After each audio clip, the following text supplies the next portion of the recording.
श्रीमन्नारायण चरणौ शरणं प्रपद्ये श्रीमते नारायणाय नमः। राधे राधे, जय श्री कृष्णा मित्रों। आप सभी लोग कैसे हैं? आशा करती हूँ हमारे लड्डू गोपाल जी के कृपा से आप सभी लोग स्वस्थ होंगे, मस्त होंगे। और आप सभी को माघी पूर्णिमा की ढेर सारी शुभकामनाएं। आज मैं बिल्कुल सहज पूजा विधि करके आप सभी के मध्य लाई हूँ, क्योंकि जो हमारे गोपाल जी की ये पूजा है पूर्णिमा मास पे, अपने गोपाल जी की सेवा कैसे करें, अपने गोपाल जी की हम पूजा कैसे करें और हमारे गोपाल जी प्रसन्न कैसे होंगे, तो आज हम इसी टॉपिक पे आप सभी से बात करेंगे। तो ये देखिए, कहते हैं कि जो ओम होता है शास्त्रिक, तो ये शास्त्रिक जो है ये अपने आप में परिपूर्ण माना गया है। ये देखिए, जिस पे हम दीपक प्रज्वलित किए हैं।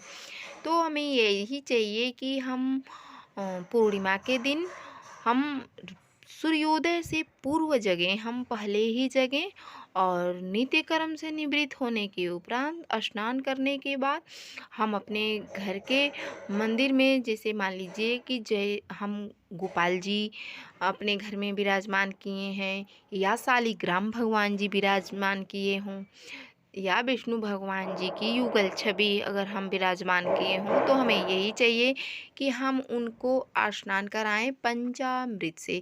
तो हमने अपने गोपाल जी को पंचामृत स्नान करा करके इनके सिंहासन पे विराजमान करा दिए हैं। और आज के दिन सात्विक जरूर बनाएं, ऐसे अखंड ज्योत अपने घर में जरूर प्रज्वलित करें।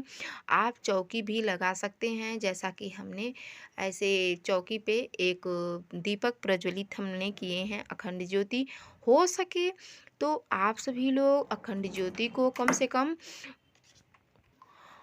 12 बजे रात्रि तक तो ये दीपक प्रज्वलित रहना चाहिए।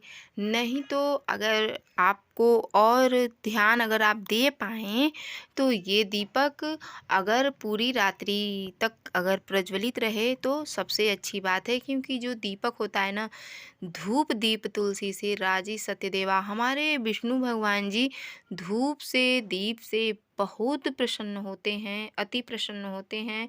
तो इनको दीप बहुत अच्छा लगता है, तो इसलिए इनकी खुशी के लिए हमें दीपक जरूर प्रज्वलित करने चाहिए। तो हम यही करें। और हम आप सभी से ये भी बता दें कि 2024 में पूर्णिमा कब पड़ रहा है, माघ मास के शुक्ल पक्ष की पूर्णिमा। तो अब की बार 24 फरवरी को ये पूर्णिमा पड़ रहा है, 2024 में 24 फरवरी को। तो इस बात का हमें विशेष ध्यान देने हैं।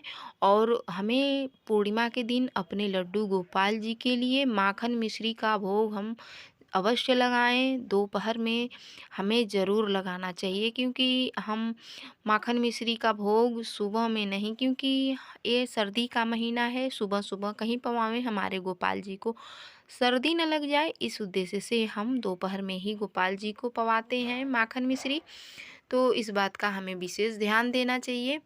और अपने लड्डू गोपाल जी के समक्ष जो भी आपके पास अवेलेबल हो सीजनी फल, वैसे तो इसमें कुछ भी आप भगवान जी को जो 56 भोग में आते हैं, आप 56 भोग में से जो भी आप भगवान जी को पवाना चाहें, आप भगवान जी को पवा सकते हैं। तो ऐसे ही आप भगवान जी के लिए जो भी है आपके घर में अवेलेबल, उसी से आप भगवान जी की, ठाकुर जी की सेवा कर सकते हैं।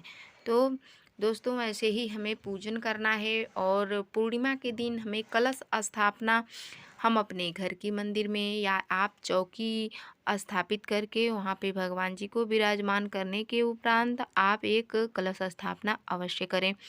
कहते हैं कलश में आप कुछ न रख पाएँ तो गंगा जल, एक का सिक्का और एक सुपारी, लवंग, इलायची, ये तो सबके घर में मिल जाएगा।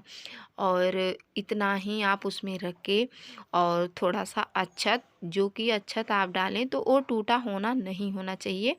तो इस बात का विशेष ध्यान दें। आप कलश के लोटे में डालें और ऐसे ही बिल्कुल सुंदर सा कलश हमें स्थापना करना है भगवान जी के समक्ष। कहते हैं जो कलश देवता होते हैं ये हमारे पूजा पाठ सत्कर्म के ये हमारे साक्षी होते हैं। तो इस पूजा में पूर्णिमा के हमें ज़रूर कलश स्थापना करना चाहिए और भगवान जी के जो भी हम भोग लगाएं तो इस बात का हमें विशेष ध्यान देने हैं कि हम तुलसी पत्ता डालना न भूलें। हमें ज़रूर तुलसी का पत्र भगवान जी के चरणों में समर्पित करने हैं और भगवान जी के चरणों में इत्र हम ज़रूर लगावें। आज के दिन उनके पूरे अंग में इत्र का हम ज़रूर सुगंधित करें, उनके वस्त्र और उनके चरणों में, उनके मस्तक पे, क्योंकि जो इत्र होता है हमारे गोपाल जी को अति अति प्रिय होता है। हमने भी भगवान जी के चरणों में समर्पित करते हैं तो इस उद्देश्य से, क्योंकि भगवान जी बहुत खुश होते हैं इत्र से। तो दोस्तों, आप सभी लोगों को ये पूर्णिमा की पूजा विधि, बिल्कुल सहज पूजा विधि, आप सभी लोगों को कैसी लगी? अगर ये पूजा विधि आप सभी लोगों को अच्छी लगी हो तो लाइक सब्सक्राइब करें, कमेंट में लिखकर हमें ज़रूर बताएं कि आप सभी लोगों को ये वीडियो कैसी लगी।